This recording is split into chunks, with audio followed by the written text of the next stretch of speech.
नमस्कार दोस्तों, मैं doctor Sumit Shah, cancer surgeon यानी कि surgical oncologist, Prolab cancer centre and research institute, Gultekdi market yard, Pune से। इस वीडियो में हम जानकारी लेंगे कि रोबोटिक सर्जरी से रेक्टल कैंसर का यानी कि गुदद्वार की ऊपरी भाग का इलाज कैसे किया जाता है। हमारे लिए रेक्टल कैंसर हम अगर देखते हैं तो इसके मरीज बहुत ज़्यादा बढ़ रहे हैं। दूसरी चीज़, जो मरीज हम देखते हैं वो बहुत यंगर एज ग्रुप के रहते हैं और पुराने ज़माने की हम अगर ट्रीटमेंट देखते हैं तो रेक्टल कैंसर यानी कि गुरुद्वार की ऊपरी भाग का मतलब इंटेस्टाइनल सिस्टम की सबसे आखिरी पार्ट का जो पार्ट रहता है, इसे हम रेक्टम कहते हैं, उसके कैंसर बहुत ज़्यादा बढ़ रहे हैं, वो भी यंगर ग्रुप में। तो इसमें सबसे बड़ी दिक्कत पहले क्या थी कि अगर हमें क्योर चाहिए तो पूरा गुरुद्वार और रेक्टम निकाल के पेशेंट को उसकी टॉयलेट की जो इंतज़ाम है वो पेट पे करना पड़ता था और उधर हम थैली बिठाते थे, जिसे हम परमानेंट कोलोस्टॉमी कहते हैं मेडिकल टर्मिनोलॉजी में। यानी कि अगर पेशेंट को स्टूल पास करना है तो उसी स्टोमा से मतलब पेट पे जो थैली है उसी से करना पड़ता था।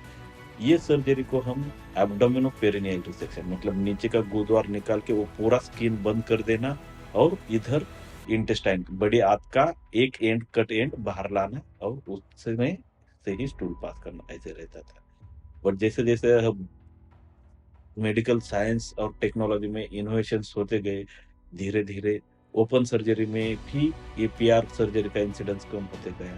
फिर लैप्रोस्कोपिक सर्जरी आई, लैप्रोस्कोपी में भी हम ज्यादा अच्छा सर्जरी करने लगे। बट अभी जो रोबोटिक सर्जरी है, it has become game changer now. इसमें सबसे बड़ा फायदा क्या है, तो जब हम रोबोटिक सर्जरी करते हैं, अगर कैंसर गुरुद्वार के जो स्नायु जिसे हम एनल स्फिंक्टर बोलते हैं उसमें अगर इन्वॉल्व नहीं है तो हम पूरा सर्जरी स्फिंक्टर बचा के कर सकते हैं, जिसे हम स्फिंक्टर प्रिजर्वेशन सर्जरीज बोलते हैं। बहुत बार तो ऐसा रहता है, जो रेक्टल कैंसर रहता है वो जो स्फिंक्टर कॉम्प्लेक्स है उसमें दो पार्ट रहते हैं, एक इनर स्फिंक्टर और एक एक्सटर्नल स्फिंक्टर। जो इंटरनल स्फिंक्टर जो रहता है जिसे हम इनर स्फिंक्टर कहते हैं, वो मसल्स भी इन्वॉल्व हुआ और बाहर का प्लेन अगर फ्री है, कैंसर की सेल हम बिना पीछे छोड़े अगर ऑपरेशन कर सकते हैं, तो रोबोटिक सर्जरी से वो बहुत ही अतिशय सुंदर तरीके से ऑपरेशन होता है। क्योंकि जब हम रोबोटिक सर्जरी करते हैं, उसमें जो इंस्ट्रूमेंट है रोबोटिक के, वो बहुत ही छोटे, थिन, नाजुक रहते हैं। ह्यूमन हैंड्स को लिमिटेशन है, हम उधर तक अपने हाथ नहीं डाल सकते। परंतु रोबोटिक के जो इंस्ट्रूमेंट है, वो उधर तक जा सकते हैं और वो अच्छे से स्फिंक्टर बचा के कैंसर की पेशी बिना पीछे छोड़े वो निकाल सकते हैं।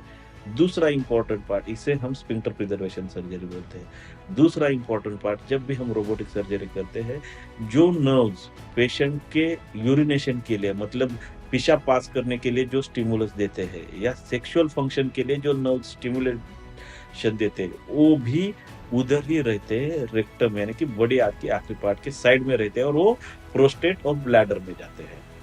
वो बचाने का काम भी बहुत अच्छी तरीके से हम रोबोटिक से कर सकते हैं। क्योंकि जो रोबोटिक में विज़न है वो 3 डायमेंशनल 10 गुना मैग्नीफाइड विज़न है। इसमें ब्लीडिंग कम रहता है, मैग्नीफाइड विज़न रहता है और जो सिस्टम कैमरा सिस्टम है वो भी सर्जन के हाथ में ही रहते हैं। असिस्टेंट आर्म रूटीनली हम 2 हाथ से ऑपरेशन करते हैं। रोबो के 4 आर्म रहते हैं, वो चारों का कंट्रोल सर्जन के पास ही रहता है।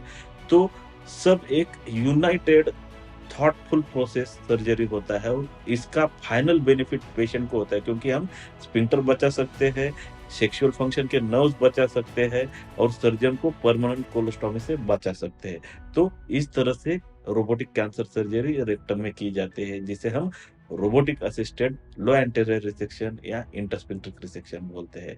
तो ये रोबोटिक सर्जरी के बहुत ही ज़्यादा एडवांटेज है रेक्टल कैंसर में। किसी को भी रेक्टल कैंसर के बारे में और कुछ जानकारी चाहिए या रोबोटिक सर्जरी के बारे में जानकारी चाहिए, तो नीचे दिए हुए कमेंट बॉक्स में कमेंट कीजिए। हमारा वीडियो ज़रूर शेयर कीजिए, हमारे चैनल को सब्सक्राइब कीजिए और आपको कैंसर रिलेटेड कोई भी क्वेरी है, निश्चित हमें पूछिए, हम आपके क्वेरीज़ को हमेशा आंसर ही करेंगे। धन्यवाद।